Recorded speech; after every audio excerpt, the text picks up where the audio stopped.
I guess the guy that she stabbed was telling her to, I guess, not do certain things in front of the kids and not be out there with that. Right. There was things going on out there that children shouldn't be around. Okay.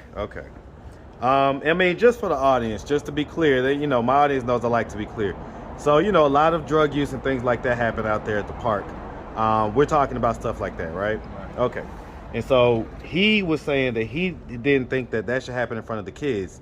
And you're saying that, so what the version that you heard is that that's what happened, and it escalated, and she ended up stabbing him. Right.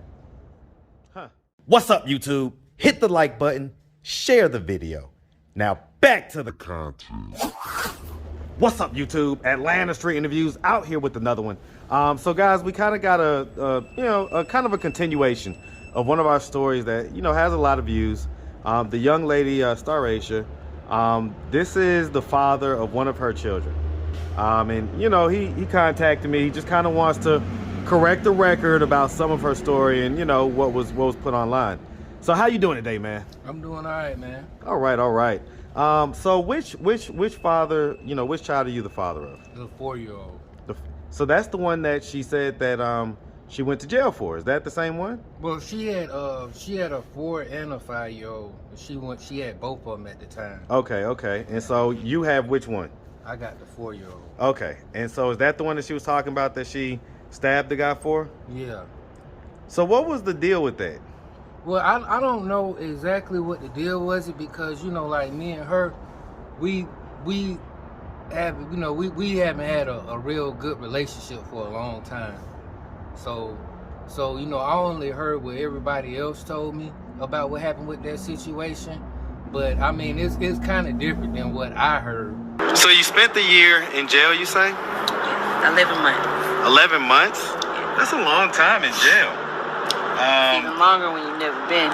Right. So what did you spend 11 months in jail for? They charged me with an aggravated assault with a deadly weapon because I stabbed him. The guy? And you stabbed him because he basically said that your 3-year-old son looked sexy in red? So what was your version that you heard? Well, I just, heard that she was out there and, the dude was telling her to take them children home. And, it escalated into a situation like that. But I know how she is, too. You know what I'm saying? So basically, like, she was out there and some guy, I guess the guy that she stabbed, was telling her to, I guess, not do certain things in front of the kids and not be out there with that. Right. There was things going on out there that children shouldn't be around. Okay. I mean, just for the audience, just to be clear, that my audience knows I like to be clear. So a lot of drug use and things like that happen out there at the park. We're talking about stuff like that, right? Okay. And so he was saying that he didn't think that should happen in front of the kids. And you're saying that, so what the version that you heard is that that's what happened, and it escalated, and she ended up stabbing him. Right. Huh. That's a much different version, man. And to be honest with you, what she said, it didn't sound like a very 100% believable, story. I mean, I get it. Some guy said something like that, and I get that she could be triggered, but I don't know. Well, I've been out here, man, and like, I know people do the things they are, but what I'm saying, for the most part, they pretty protective of the children. Everybody. What I'm saying? Like, I don't care what nobody do. They be on drugs or, be in the gang or killers, but for the most part, people are protective of the children. Yeah. I say even more so out here in these streets. You know what I'm saying? No doubt. For real, like, that's just my experience, though. Nah, hey, that's mine too, man. That's mine too. So, okay. So that's kind of the clear up that. So, I mean, what else did you want to clear up? As far as your situation or whatever. Well, I just want to clear the fact up that I never, I didn't sneak and take them. You know what I'm saying? My 4-year-old. Because that's the one that we was talking about, right? Yeah. His father, he's never been a dad because he never had me. And when I was here, I couldn't get him to come and visit.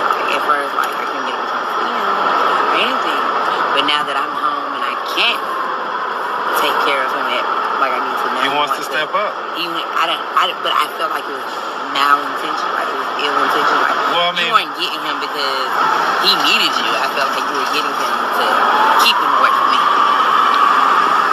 And I also wanted my boys to be together. I didn't want them to separate. okay. All right. I bit down and I let him go. He was supposed to go spend the night. We got him that night, and he blocked everybody. I get him. He basically took him and didn't return him. So. We're in a little bit of the better space now. Well, I mean, he's the biological father, so he has every right to raise the child as you do. In that, you know what I'm saying? And that, the fact is that she left them kids on that woman. What woman are we talking about? The one she calls her auntie. Okay, so we're talking about LaDonna. Yeah. Okay, yeah, because she actually contacted me too. Did you contact her? No, I didn't. So it was so weird. You contacted me, and then about 2 hours later, she contacted me as well. And I was shocked. She gave me a whole rundown. I did a whole deep dive, and you know we're gonna talk about that on another video when I meet with her in a little bit. Okay, so all right. So you're saying that basically, you know, she kind of purported as though you kind of took the kids in a sneaking kind of way, like you used the situation to take the kids, but you're saying that, and what LaDonna is saying as well, is that basically she just left those kids. She kind of abandoned them. Why do you think she did that? Well, I mean, you know, I know she got issues. You know, she has a lot of issues that she needs to work out with herself. So I mean, we talking about mental health illness, or we talking about drug use? Probably drug use, but at the same time, you know what I'm saying. In a way, I'm kind of fortunate that she did it like that. So you know, the kids ain't end up with defects or whatnot, because you know that's probably what's gonna be the route. You know what I mean? If she had they continued to stay with her, you know what I'm saying? But yeah, I'm glad that she actually did it like that, so I could, you know, come get my son. You know what I mean? And plus, you know, that's a woman that I trust as well. You know what I'm saying? Right. And you know, I mean, you know, when I talked to LaDonna, like I said, I just talked to her yesterday, and she basically said that, you know, she had both the kids. You know, Star Asia had abandoned them. And that she kind of had to like get in touch with you, you know, and kind of tell you, hey, come and get the kid, you know. So were you not aware when the kid was staying there before she kind of got in touch with you? I was, well, you know, of course, when she brought him over there, you know what I'm saying, LaDonna called me and let me know already, so I knew from the moment they was over there that they was over there. Okay, and so how long was it from that time until the time when you came and got him? Well, at that time, I was staying in the men's shelter myself. You baby, fella. Daddy be right there, baby. Well, that's her twin, boy. I promise you. We didn't get close that door. Yeah, I was staying in the shelter myself, so you know. Okay, so you was going through your own situation. Yeah, I was going through my own situation, okay. But you know what I'm saying. I had to get myself. I got myself Step together. it up and make it happen for your kid. But I went and got him. Salute, man. How old are you, man? I'm 39. 39? All right, we the same age, man. So okay, let's do this real quick, man. So okay, so you're just coming out of your homeless situation, like last few months or whatever, last month or so. Right. So you know, how long was you in your homeless situation? Probably like a year. A year. And so what was it that happened that you know, a year ago or so that caused you to become homeless in the first place? Shit, just, you know, like employment, you know what I'm saying, and you know, things got kind of hard after the pandemic for me, and you know, I really needed to get myself together as well too. You know what I'm saying? As far as the drugs and stuff? Well, I don't have a drug issue. No. So then what was it that you needed to get together? No, just myself, period. You know what I'm saying? As far as, you know, get myself stable. Okay, so I mean, has it been mostly like instability for you? Yeah, as far as the most part? Instability, and then too, you know, I was like in a relationship with somebody that I left. So, you know what I'm saying, we were living together. So, you know, just combining resources, and once you left, and you couldn't really handle, you know, just kind of taking care of everything on your own type. Yeah, at the time. Okay, how many kids do you have, man? I've got two. I have an older son that's 12 from a previous relationship. Okay. Years ago. And so how's your relationship with him? It's okay, you know. His mother doesn't give me the contact that I think I should have. You know what I'm saying? But I mean, I just got to keep pushing and just keep working towards that. But I mean, right now I got to focus on him because he all I got. Got your hands full. Definitely got your hands full. Yeah, I mean, I'm all he got. So. Because he's almost school age, right? Yeah. He's got to start school, so I really got to focus on him and get him ready to go to school and stuff. Okay, and you said you was working right now. Yes, sir. Man, super congrats on that, man. Super congrats. I mean, you know, what's our plan on, like, just kind of, you know, remaining stable, you know, getting and remaining stable? Well, I'm trying to work towards getting us our own place, you know what I'm saying? You know what I'm saying? We staying in the motel right now, but I'm trying to get us our, you know, I'm trying to get us our own place, you know what I'm saying? Especially before he starts school, so everything will be stable for him. I just want to create stability for him. You know what I mean? So, as far as it goes, like, so, okay, just go back to the beginning. So, where you from, man? I'm from here, actually. You from Atlanta? Yeah. Hey, man, shout out that big A-Town, man. All day long, man. Shout it out. Yeah. We love our city, man. What part of Atlanta you from? Well, I was raised in Lithonia, actually. Hey, man, L-Town, man. L-Town. All day. That boy East Side veteran, man.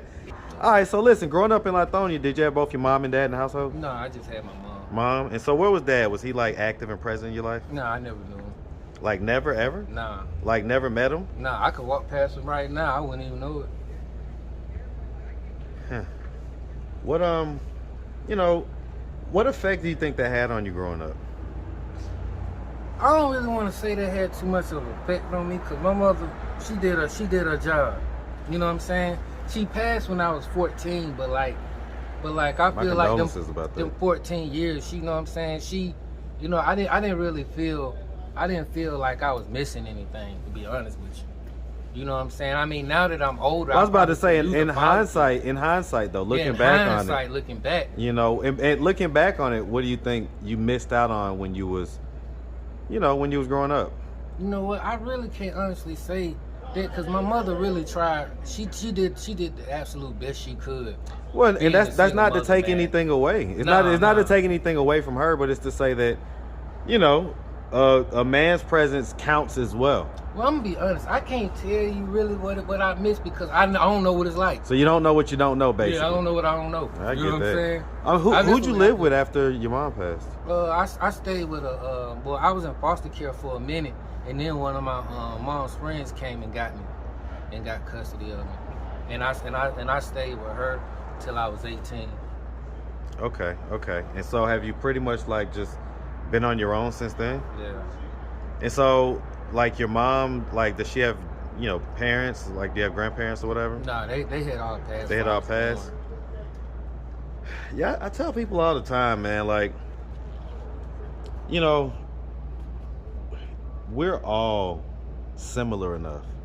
And I would be in a similar situation as you if I didn't have my parents. You know, if I didn't have the ability to kind of fall and have that safety net that I could kind of get back up and do what I need to do, you know. And so yeah, that's why I feel like that's why I don't really know what I miss with my father, because like I feel like if my mother was still here, things would be a lot different.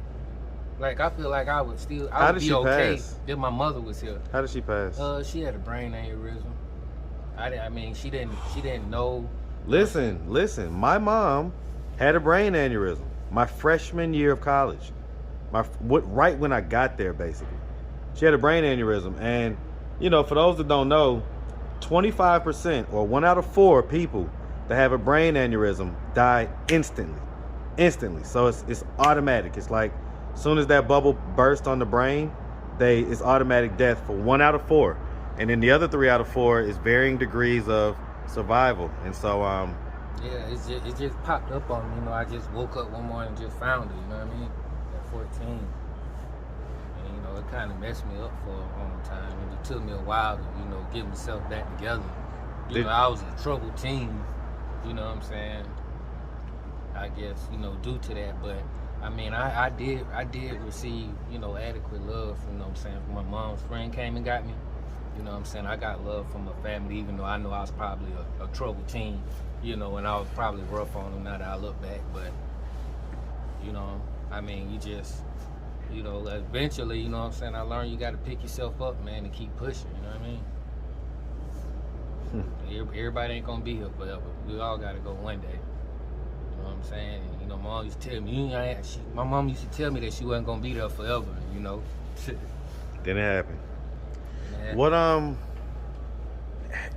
did you ever talk to anybody about, like, just, you know, the way you found her and everything else? Like, did you ever talk to a therapist or? Yeah. My foster mother, she had me in counseling. You know, I went to little children's camps and all that little stuff. They had me in therapy and all that. And you stuff. think that had a positive effect? Um, Well, what's your opinion of it? Tell me. I mean, you know, it's hit or miss with therapy. I mean, I ain't gonna it's lie. hit or miss with therapy, but I guess, you know what I'm saying, I needed to talk to somebody about it, you feel me? Instead of just holding stuff. So you feel like you myself. was at least able to vent it through and it not be something that just bottled up inside of you? Yeah. Okay. Did you do any time in like prison or anything like that? Yeah, I did a year. I did a year in prison probably back in like 2014, 2015. What was that for? It was for grand larceny. Okay. Was you steal a car or something? No, I had it was a bunch of iPhones. Okay. You was boosting, you was scamming and boosting or whatever. I mean, you know, trying to survive out here, Yeah, man. You know. Yeah. I can dig it. You All know. right, man. Well, listen, man, we really appreciate you taking the time, answering all of our questions, and definitely correcting the record. You know, if anybody out there wanted to reach out, help, or donate, you know, you got this little fella, you're trying to do the best that you can do. Do you have a way that they could do that? Do you have social media, Cash App, anything like that? Yeah, I have a Cash App. What's your Cash App, man? It's a $ squeaky. That's $SQEEKY. Okay, that's it? Just squeaky? Squeaky. Yeah. All right, man. I mean, in the S is the $. So it's $ and then $QEEKY. Okay. Got you. Yeah. Okay, I'll make sure I look it up before I put it up there. All All right, man. Well, we really appreciate you, man. We're gonna let you get back to that little fella. All right. right, man. Make sure you have a good one now. All right. Yes, sir.